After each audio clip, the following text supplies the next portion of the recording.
coup, le message du jour a pour objectif de te faire reprendre confiance en ton corps.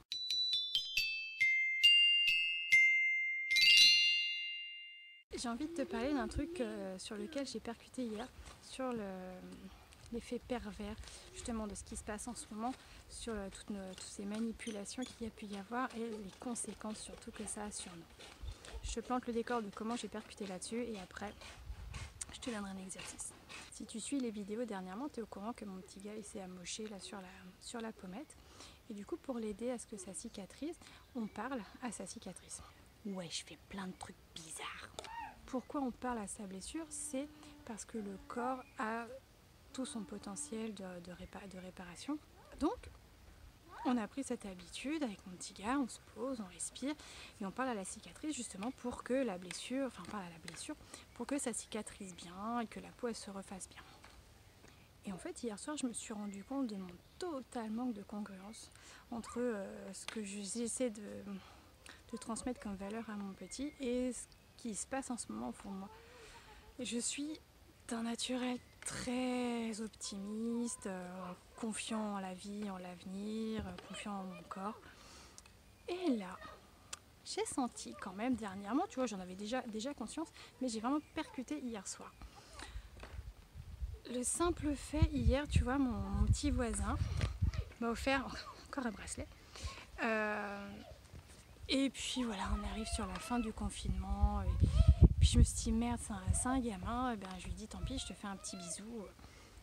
Et le fait de faire un bisou à mon voisin pour le remercier de ce bracelet, bah, il y a au fond de moi, tu sais, comme une peur de ah putain, t'es un criminel en puissance, ça se trouve, t'as le virus, tu vas le filer, ou alors c'est l'inverse, tu vas transmettre et machin. Ok. Et parallèlement, j'essaye de dire à mon petit, fais confiance à ton corps, il sait se réparer. Ça colle pas trop. Alors pourquoi on en arrive là? Je ne nie pas ce qui se passe, simplement je pointe du doigt le fait à quel point tu es manipulé. Apparemment, j'ai arrêté de regarder, je l'avais fait une fois ou deux il y a quelques temps. Apparemment, les chiffres au final, j'ai cru comprendre qu'il n'y avait pas plus de morts en ce moment qu'en mars-avril l'année dernière. Il faut faire une distinction entre mourir du Covid-19 et mourir avec le Covid-19. Tu vas me dire que je chipote sur les termes, mais non, pas du tout.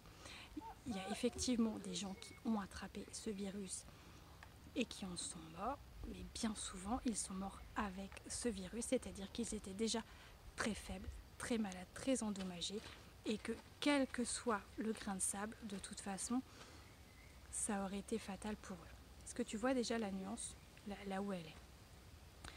Après voilà, je ne veux pas rentrer dans ce débat de pandémie, pas pandémie, est-ce que c'est grave ou pas, mais simplement prendre conscience de à quel point les dégâts qu'ils ont faits. À force de nous rabâcher ces chiffres, de nous faire peur, ils ont réussi deux choses assez effroyables. Un, ils nous ont fait perdre confiance en nous. Je n'ai plus confiance en mon corps, en ses capacités de gérer la situation et de se réparer, de se guérir si je devais avoir ce virus. Est-ce que tu te rends compte quand même à quel point c'est vicieux? Et c'est ce qu'il cherchait de toute façon, à ce que tout le monde ait peur. Donc déjà, voilà, t'es attaqué, toi, tu te prends une claque, tu perds confiance en ton corps. Je ne te le redirai jamais assez. Aime-toi, fais confiance en ton corps. C'est une machinerie de malade. C'est un truc de fou ce dont ton corps est capable. Donc vraiment, il faut qu'on ait confiance en nos corps. Et le deuxième truc complètement pervers aussi qu'ils ont réussi à faire, ils ont réussi à séparer les gens au point qu'aujourd'hui, tu as peur de l'autre. Alors là, je ne peux pas te parler de ce que je ressens puisque moi, je ne sors pas de chez moi. C'est mon chéri qui va faire les courses, ça s'est fait comme ça, donc c'est lui qui est exposé au monde extérieur. Mais de ce que j'entends quand j'appelle les amis et tout ça, c'est quand même a priori assez flagrant. Maintenant, quand tu vas faire tes courses, donc oui, il y a la distance qui est imposée, mais apparemment, si tu frôles les gens, il y a des gens qui te regardent, qui sont complètement effrayés. Ils t'ont mis dans la tête une méfiance en l'autre. Est-ce que tu te rends compte à quel point on est séparés les uns des autres, alors que l'être humain c'est un être de contact, de communication. On a besoin de se toucher. Je te parle même pas là de ce qui se passe dans les maisons de retraite pour tous ces papy, mamie qui sont inquiets, qui sont malades, qui se retrouvent tout seuls, qui n'ont même plus le câlin de leur famille, de leurs petits-enfants et tout ça. Simplement, voilà, ces deux faits-là. Réfléchis déjà à ça. Est-ce que tu as encore confiance en ton corps? Et est-ce que tu n'as pas ce petit sentiment quand tu croises l'autre? Oh, putain, il m'a parlé, peut-être même qu'il m'a touché, ça y est, je vais l'avoir. C'est quand même assez fort ce tour de passe-passe. Enfin, c'est un truc de dingue quand même. Rajoute à ça ton enfermement puisque tu n'as plus le droit de sortir de chez toi. Donc ça te bloque, ça te sclérose. Tu ne peux plus forcément faire de sport, tu ne peux plus avoir d'échappatoire. Ajoute encore à ça le futur complètement incertain et anxiogène comme il se plaise à te le dépeindre. Et tu finis par quoi? Un manque total de confiance, un manque total d'espoir. Si tu n'as pas d'espoir, et bah tu t'en fous de tout. Tu acceptes tout. Et c'est comme ça qu'ils vont te faire passer plein de choses. Ok? Je ne vais pas plus loin dans ce grand débat, mais simplement je voulais revenir donc au corps. Ouais, parce que la sophrologie, c'est ça, on relie l'âme et le corps, hein, on revient toujours au corps. Alors voici l'exercice que je te propose. Aujourd'hui, reprends confiance en ton corps déjà.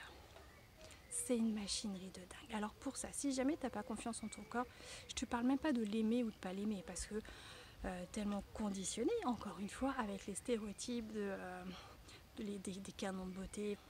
Je te fais pas un dessin, hein, tu connais les canons. Donc je te parle même pas d'aimer ton corps pour l'instant, mais déjà de reprendre confiance en lui. Assis-toi tranquillement là où tu es, respire profondément et prends conscience à l'instant, ici et maintenant, de toute la magie qui s'opère dans ton corps. Sans que tu n'aies rien à faire, tu respires. Sans que tu n'aies rien à faire, il se passe des échanges gazeux. Sans que tu n'aies rien à faire, ton cœur bat.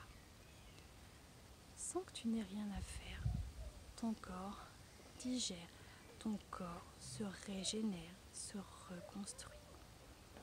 Encore une fois, quand tu te coupes, le sang se met à la surface, il coagule, la peau se referme et après, selon comment tu t'es coupé, tu as une cicatrice, des fois tu n'as même plus aucune trace. Pareil pour tes os.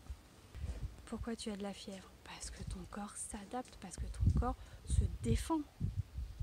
On est armé.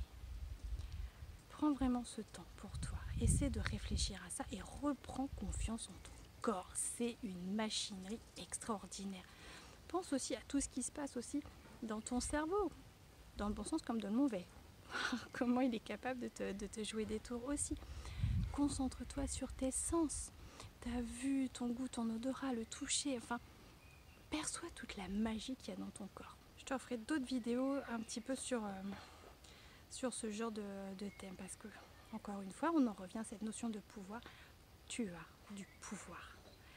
Tu as du pouvoir. Alors prends-le. On a encore de la marge de manœuvre. Voilà, c'est juste le message du jour. Petite réflexion, je me suis faite hier. Reprends confiance en ton corps. Je t'embrasse très fort. Je te dis à bientôt. Reste parfaitement imparfait et puis reprends ton pouvoir.